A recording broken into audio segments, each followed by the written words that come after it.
The desert does not forgive, and neither does the silence that follows a shattered life. Imagine a woman standing amidst the jagged rocks of Hurricane, Utah, her eyes reflecting a storm that no winch could ever pull her out of. Katelynn wasn't just a face in the dust, she was the heartbeat of a machine that thrived on chaos, yet behind the scenes, her own world was eroding into a canyon of unspoken grief. What happens when the person responsible for everyone else's rescue realizes they are the one buried under the weight of an invisible landslide? This is not a story of a simple interview or a mechanical recovery, it is the haunting autopsy of a breaking point, a moment captured on film that stripped away the armor of a mountain girl and forced a million strangers to witness the precise second her soul finally fractured.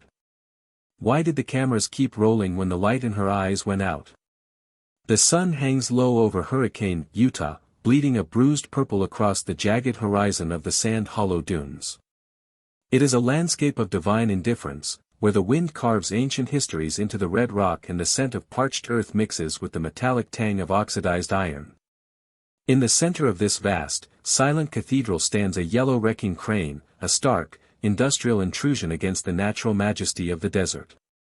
And there, leaning against the cold steel of the machine, is Katelynn. To the millions who watch her through a digital screen, she is the indomitable spirit of the recovery crew, a woman who wrestles steel and gravity with a calm, practiced hand. But today, the lens captures something the highlight reels always edit out. Today, Katelynn is a ghost haunting the machinery of her own life. The camera crew adjusts their reflectors, the harsh bounce of light catching the fine layer of red dust that has settled into the creases of her work clothes, a permanent record of 1,000 rescues. She watches them with a hollow intensity. For years, the mountain was her sanctuary, a place where the chaos of the world was silenced by the mechanical clarity of a winch line under tension. But slowly, imperceptibly, the sanctuary has morphed into a cage. The psychological weight of being the strong one has begun to manifest as a physical heaviness in her chest, a phantom pressure that mirrors the thousands of pounds of dead weight she pulls from the ravines every week. She is the anchor for everyone else, the one who doesn't break, the one who smiles when the cable snaps, but the script of her life has become a grueling cycle of performance. The tragedy of this moment isn't found in a shattered axle or a rolled jeep, it is found in the rhythmic grinding down of a human spirit. Every viral moment, every high-stakes recovery, has been a withdrawal from a bank of inner peace that she forgot to replenish. As the director signals for the interview to begin, the silence of the canyon floor feels deafening. Katelynn looks into the lens, and for a fleeting second, the practiced mask of the resilient mountain girl slips. The "everything is fine" narrative, the one she has whispered to herself in the lonely cabs of trucks at 3 in the morning, finally vanishes, leaving behind a raw, terrifying honesty. She isn't just tired of the work, she is tired of the version of herself that the world demands she be. The air grows cold as the shadow of the cliff stretches over the set. The interviewer, sensing a shift in the atmosphere, leans forward, his silhouette dark against the glowing sand. The production notes sit forgotten in his lap. The scheduled questions about horsepower and hydraulic fluid feel suddenly trivial, almost insulting, in the face of the profound sadness radiating from the woman across from him. He leans in closer, the microphone catching the ragged edge of her breath. He whispers a single, unscripted question, a question that pierces through the professional veneer and strikes at the heart of the secret grief she has been carrying since the cameras first started rolling. Katelynn's eyes lock onto his, and the air seems to leave the canyon. The look that crosses her face is one of total, devastating exposure, suggesting that the secrets she has buried beneath the Utah sand are far heavier, and far more dangerous, than any truck she has ever pulled from the depths. The camera continues to whir, capturing the precise moment the anchor breaks. The cinematic lens shifts, the vibrant crimson of the Utah sunset bleeding into the grainy, sepia-toned haze of a memory. To understand the breaking of the woman, one must first witness the forging of the girl. We are no longer in the high-definition world of viral rescues, but in the vast, indifferent stretch of the high desert 30 years ago. Here, under a sky so blue it feels heavy, a young Katelynn moves through the sagebrush. She wasn't raised in the traditional sense, she was weathered, shaped by the same abrasive winds and flash floods that carved the sandstone cliffs around her. The desert does not offer comfort, it offers lessons in survival, and Katelynn was an eager, if lonely, student. This chapter unearths the origin pain that modern audiences never saw behind her grit. In a world defined by the scent of diesel and the brute force of men, Katelynn struggled to find a feminine identity that didn't feel like a betrayal of her surroundings. She was a girl of grease-stained fingernails and tangled hair, navigating a masculine wilderness where vulnerability was a liability. The psychological depth of her childhood is found in the silence of the shop at night, where a young girl learned to fix mechanical engines because she realized, with a child's devastating clarity, that she couldn't fix the fractured circumstances of her own home. The wrench became an extension of her hand, a tool to exert control over a world that felt increasingly chaotic and untethered. As the narrative transitions from the dusty yard of her youth to the early days of Matt's off-road recovery, the tone grows tighter, more pressurized. This was the early rise, a period of intoxicating momentum where the world began to take notice. The internet saw a hero in pigtails, a photogenic anomaly who could outdrive and outwrench the veterans. But as the subscriber counts climbed, Katelynn felt her reflection beginning to blur in the rearview mirror of the recovery rig. Fame wasn't a gift, it was a high-intensity magnifying glass held over a wound that had never been allowed to scab over. The camera captures the sensory overload of this era, the constant chime of notifications, the blinding glare of production lights, and the crushing expectation to be the tough girl 24 hours a day. We see her in the quiet moments between takes, leaning her forehead against the cold glass of the truck window, the isolation of being a public figure starting to gnaw at her psyche. She was surrounded by a crew, by fans, and by family, yet she was drowning in a hidden loneliness that no amount of digital praise could soothe. The pressure to maintain the brand, the vitality, and the strength, became a secondary job that paid in exhaustion and identity loss. She was no longer Katelynn, she was a character in a high-stakes drama, and the line between the two was dissolving into the dust. The scene shifts to a humid afternoon in the shop, the air thick with the smell of grinding metal and the rhythmic thud of a heavy bassline from a distant radio. Katelynn is at the peak of her popularity, her face on billboards, her name synonymous with the rugged spirit of Utah. She is laughing with the crew, the hero persona perfectly intact, when her phone vibrates against a metal workbench.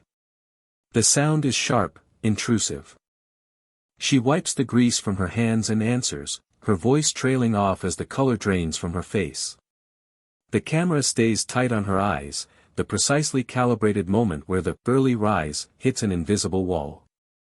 A shadow, long and cold, falls across the shop floor, stretching toward her like an reaching hand from a past she thought she had outrun. It is a personal phone call, a few short sentences that instantly render the fame, the trucks, and the recovery world meaningless. The trajectory of her career doesn't just shift, it fractures. This is the beginning of the Great Descent, and as she slowly lowers the phone, the viewer realizes that the girl who vanished into the desert all those years ago has finally been found by the one thing she couldn't outdrive. The atmosphere thickens, the cinematic palette shifting from the sepia warmth of memory to a cold, clinical sharp focus. We have arrived at the deep darkness, the hollow center of the storm. The setting is the interior of the garage at Matt's off-road recovery, but it feels less like a workshop and more like a confessional booth under the weight of an approaching midnight. The lighting is harsh, unforgiving, casting long, skeletal shadows across the floor where oil stains look like old blood. Dust motes dance in the stagnant air, illuminated by a single overhead lamp that hums with a low-frequency anxiety. Katelynn sits in a folding chair, her posture no longer that of the resilient mountain girl, but of a woman being interrogated by her own conscience. This is the anatomy of a breaking point. The interview, the one that changed everything, unfolds with a slow, agonizing deliberation. Every breath she takes is captured by the sensitive boom mic, sounding like gravel shifting under a heavy tire. As she speaks, the narrative peels back the layers of a hidden, major downfall that the public never witnessed on a Friday night upload. Behind the high-retention hooks and the viral thumbnails lay a crushing, silent guilt for a private tragedy that occurred off-camera, a moment where the strong one wasn't strong enough. This chapter explores her profound isolation, even when flanked by the boisterous energy of the Diesel brothers or the paternal presence of the off-road family, Katelynn is stranded on a psychological island. The cameras that once felt like a bridge to the world now feel like the walls of a glass coffin. The poetic irony of her life is laid bare in the script's most vulnerable movement. Katelynn describes, with a haunting, third-person detachment, the sensation of her heart transforming into a mechanical part, something cold, rigid, and forged from cast iron. She tells the interviewer that she felt herself becoming a winch, useful only for the tension she could hold, valued only for her ability to bear a load without snapping. But even the strongest alloy has a fatigue point. She explores the internal struggle of looking at her own reflection in the monitors during playback and failing to recognize the person staring back. The tragedy is absolute. She was a professional savior, a woman who could descend into the deepest ravines of the Utah wilderness to pull a stranger's life back from the edge, yet she found herself staring into her own internal abyss without a single line of rope to save herself. The sensory details of the room intensify as she nears the revelation. We hear the distant, muffled sound of a power tool in another part of the shop, a reminder of the world that keeps moving while hers has ground to a halt.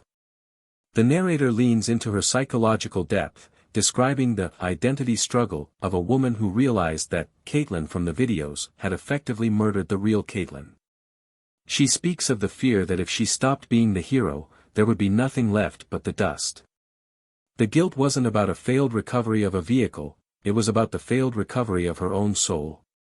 The pressure of the Hollywood-level production had turned her life into a performance where the only way to win was to lose herself entirely.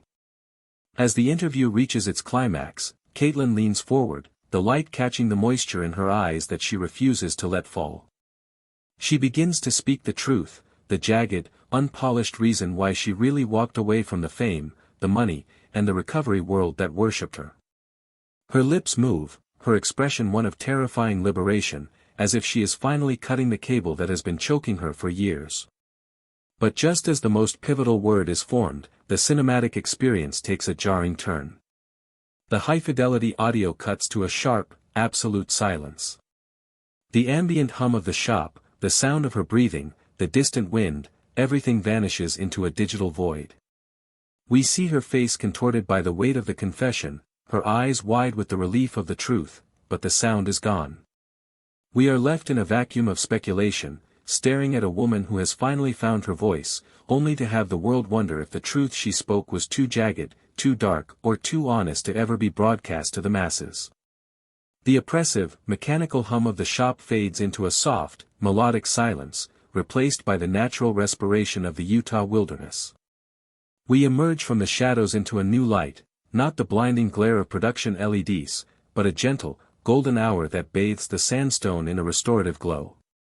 This is the legacy and reflection phase, where the wreckage of a former life is cleared away to reveal the foundation of something far more resilient. Katelynn stands on a high ridge, her silhouette no longer defined by the heavy, yellow paint of a recovery vehicle. She is framed instead by the vastness of the horizon, a woman who has traded the armor of an icon for the skin of a human being. The scars she once meticulously hid behind grease and bravado are now her most prominent features, worn not as marks of shame, but as the blueprint of her survival. The storytelling follows her quiet pilgrimage through the darkness phase, the months of isolation where the phone stopped ringing and the digital world moved on to the next viral hero. In this fragile, beautiful rebirth, we explore the profound philosophy of purpose after the crash. Katelynn has realized that a life can be totaled just as easily as a truck, but the frame can always be straightened if one is willing to endure the heat of the forge. She has found a way to bridge her ancestral love for the desert with a newfound, fierce protection for her own spirit. She still walks the dunes, she still feels the iron in the air, but she no longer belongs to the mountain belongs to her. The interview, once a moment of terrifying exposure, is now revealed as the ultimate act of self-rescue. It didn't just shift the audience's perception of her, it granted her a divine permission. It was the key that turned in the lock of her own making, allowing her to walk away from the Katelynn she was pretending to be, the one who never tired, the one who never wept, the one who existed only to be consumed by a lens. The narrator's voice remains heavy and reflective as we contemplate the gospel of the sand, the ancient truth that in the desert, nothing stays buried forever. The wind eventually whispers every secret, and the sun eventually bleaches every bone. Katelynn has learned that being recovered is not a mechanical process involving winches and cables, it is a spiritual choice that only the victim can make for themselves. The camera lingers on the sensory details of her new reality, the way her hands, now clean of heavy oil, trace the ancient patterns in the rock, the way her breathing has slowed to match the rhythm of the wind. There is a psychological depth here that transcends her YouTube legacy. She has moved beyond the need for validation, beyond the hunger for the high-retention hit of fame. She is a woman who has looked into the autopsy of her own breaking point and decided to build something better from the pieces. The tragic irony has come full circle. By losing her place in the story everyone knew, she finally found her place in the story she was meant to live. As the final notes of the score swell with a bittersweet intensity, Katelynn turns her gaze toward the distant horizon. The camera stays tight on her face, catching a faint, enigmatic smile that plays on her lips, a smile that suggests she knows something the audience never will. The viewer is left with a chilling, exhilarating realization: the Katelynn they loved, the girl in the pigtails with the winch controller, is gone, buried under the Utah sand. The woman who has replaced her is someone far more dangerous, for she no longer fears the silence. She is finally, devastatingly free.